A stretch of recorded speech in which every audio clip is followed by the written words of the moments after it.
गडकरी जी, अगर आपका बेटा नालायक और नकारा निकला तो इसमें हमारी क्या गलती है, आप हमें ये बता दो प्लीज़। फ़ॉरेन के किसी इंडियाना यूनिवर्सिटी से पढ़ाए थे ना, इंडियन कॉलेज से तो पढ़ाए नहीं थे। फ़ॉरेन में कोई इंडियाना यूनिवर्सिटी है, वहाँ पढ़ने भेजे थे और फिर भी आपका बेटा इस लायक नहीं निकला कि 10 रुपया खुद के दम पे कमा सके। तो आप इसमें हमारी देशवासियों की क्या गलती है, ये बता दो आप पहले। हमारी गाड़ियों में मक्के और गन्ने का रस डलवा के हमारे गाड़ियों की इंजन की माँ बहन एक कर दिए हो। 4-4 5-5 महीने में 40-40 50-50 लाख की गाड़ियाँ खराब हो जा रही है लोगों की और आपको कोई फ़र्क नहीं पड़ रहा है। उसी गन्ने का रस का ठेला अपने बेटे का कहीं पे लगवा दो, वो 10-50 रुपया कमा लेगा, कम से कम अपने दम पे तो कमाएगा। बेटे को बिल गेट्स ही बनाना चाह रहे हो ना, हाँ?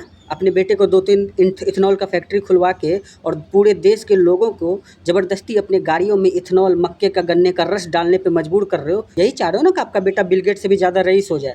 अरे तो सीधा-सीधा पेट्रोल पे 200% टैक्स लगा दो, पर देश की जनता को सीधा-सीधा शुद्ध पेट्रोल दे दो। कम से कम 200% टैक्स में से 100% अपने बेटे के खाते में डाल लेना। कोई टैक्स मत देना उस पे, वैसे भी तुम लोगों को टैक्स नहीं लगता है। या फिर सीधे-सीधे देश की जनता से बोल दो कि भाई साहब हर महीने तुम्हें 4000 5000 रुपया देना पड़ेगा। कौन-सा टैक्स है ये? गडकरी टैक्स के नाम से जाना जाएगा, नितिन गडकरी टैक्स। क्यों? क्योंकि हमने आपको इथेनॉल के बजाय शुद्ध पेट्रोल दिया, इसका हम टैक्स ले रहे हैं आपसे।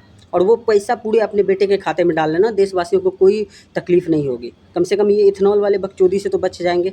E10 लॉन्च कर रहे हैं, E20 लॉन्च कर रहे हैं, E100 लॉन्च कर रहे हैं, मतलब शुद्ध गन्ने के रस से ही मतलब वो अब गाड़ियाँ दौड़ा देंगे भाई साहब। स्पेस टेक्नोलॉजी लेके आए हैं भाई साहब।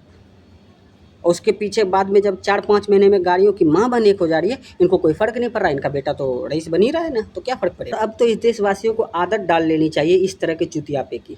कल को इस देश में ऑक्सीजन पे भी टैक्स लग जाए ना, तो भी ज़्यादा सरप्राइज़ होने की ज़रूरत नहीं है।